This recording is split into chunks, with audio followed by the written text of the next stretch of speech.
안녕하세요. BTX입니다. 오늘은 고린도전서 9장을 살펴보겠습니다. 바울은 그의 사도성을 의심하고 비판하는 일부 고린도 교인들에게 자신이 참 사도라는 두 가지 근거를 제시합니다. 첫째, 자기가 부활하신 주님을 직접 목격했을 뿐만 아니라 주님으로부터 사도직을 임명받았다는 것입니다. 두 번째 근거는 고린도 교회입니다.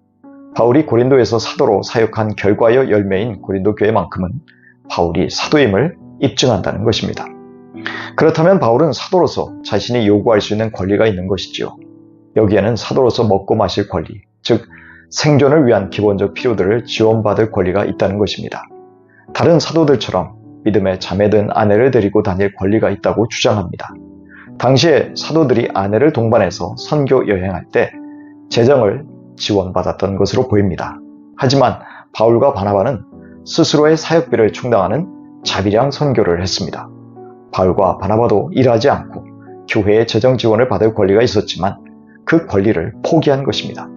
군인, 포도원 농부, 목자들이 자기 노동에 대한 대가를 당연히 받듯이 복음 전도와 교회를 위해서 일하는 사도가 교회로부터 재정적 후원을 받는 것이 당연한 권리임을 밝히고 있습니다. 그 증거로 바울은 구약 신명기의 곡식을 밟았더는 소에게 망을 씌우지 말라는 가르침을 인용합니다. 또한 레위인들이 이스라엘 백성들로부터 11조를 받는 것과 제사장들이 성전에 바쳐진 제물로 생계를 유지했던 기록들도 같은 맥락에서 인용합니다. 바울은 주님조차 사역자들이 물질을 공급받아야 한다는 원리를 천명하셨다고 말합니다. 그러나 바울은 사도로서의 자기 권리를 사용하지 않았기에 오히려 많은 사람들로부터 사도가 아닐 것이라는 오해를 받았습니다. 바울은 그리스도의 복음을 전하는 데 있어서 조금도 장애가 없게 하려는 선한 목적으로 자발적으로 자기의 권리를 포기한 것입니다. 누가 옆에서 강요한 것이 아닙니다. 하지만 바울은 혹시 이런 말을 사도인 자신을 지원해달라는 의미로 오해하지 않기를 바랬습니다.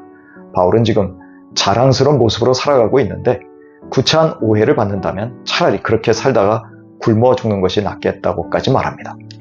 그만큼 교회의 보조를 받지 않은 자급 전도의 자세를 끝까지 고수하겠다는 것이죠. 게다가 바울은 자신의 복음 전도 사역을 어쩔 수 없이 해야 하는 것으로 인식합니다. 왜냐하면 주님으로부터 그에게 이 복음 전도의 사명이 강권적으로 주어졌기 때문입니다. 그래서 오히려 복음을 전하지 아니하면 본인에게 화가 있을 것이라는 절박한 심정으로 복음을 전하고 있었습니다. 바울이 자원해서 사명을 감당하면 대가를 받겠지만 맡은 직무를 따라서 한 것에 불과하니 자신에게 대가가 주어지지 않는다고 해도 당연하다는 말입니다.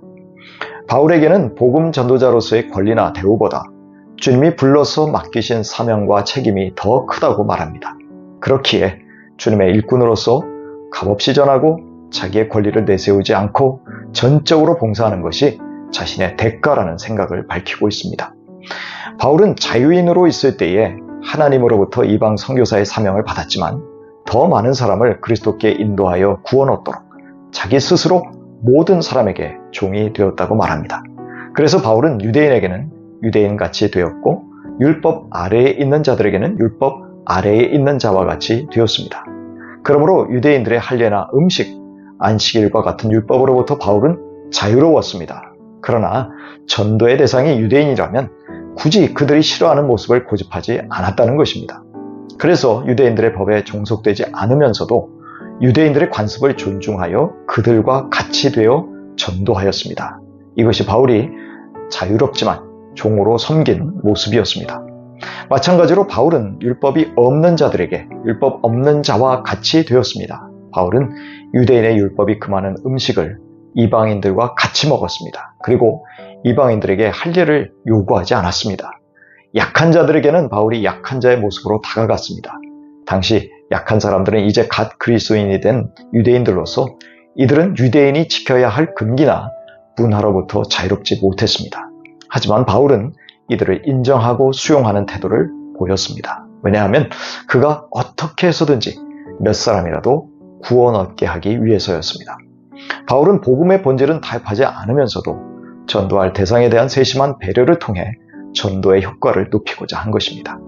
그래서 바울은 복음의 복에 참여하고자 했습니다. 바울은 복음 전파의 사명을 감당하는 것을 경기에 참가하는 운동선수에 비유합니다. 육상 경기장에서 뛰는 많은 선수들 중에서 우승하는 사람은 한 사람이듯이 고린도 교인들도 상을 받도록 달려가라는 것입니다. 하지만 무작정 달려가지 말고 절제라는 전략을 사용하라는 말입니다. 지식, 자유, 권리 외에 덕으로 형제를 세우기 위해서 자유를 사용하지 않는 것, 즉 절제하는 것도 고린도 교인들에게는 필수적인 전략이라는 것입니다. 그리하여 한 사람이라도 그리스도에게 인도하기 위해서였습니다. 사도 바울 역시 방해가 되는 것들은 과감하게 절제하면서 자기의 몸을 쳐 복종시켰습니다. 바울은 복음으로 다른 사람을 유익하게 하면서 정작 자신은 상급에서 배제되지 않기를 원했기 때문입니다. 이처럼 바울은 교회의 재정적 지원을 받을 수 있는 권리와 자유가 있었지만 상급을 기대하며 그러한 권리를 자발적으로 포기한 것입니다.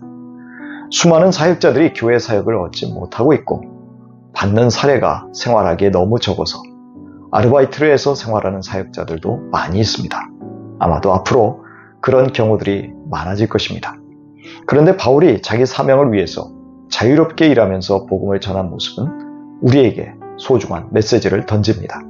한 영혼을 주님께 돌아오게 하기 위해서 다양한 모습으로 주님 부르신 사명을 신실하게 감당하는 이 시대의 사역자들에게 필요한 은혜 주시기를 축복하며 기도합니다.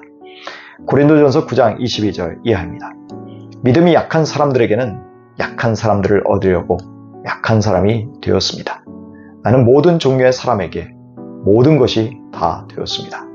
그것은 내가 어떻게 해서든지 그들 가운데서 몇 사람이라도 구원하려는 것입니다. 나는 복음을 위하여 이 모든 일을 하고 있습니다. 그것은 내가 복음의 복에 동참하기 위함입니다.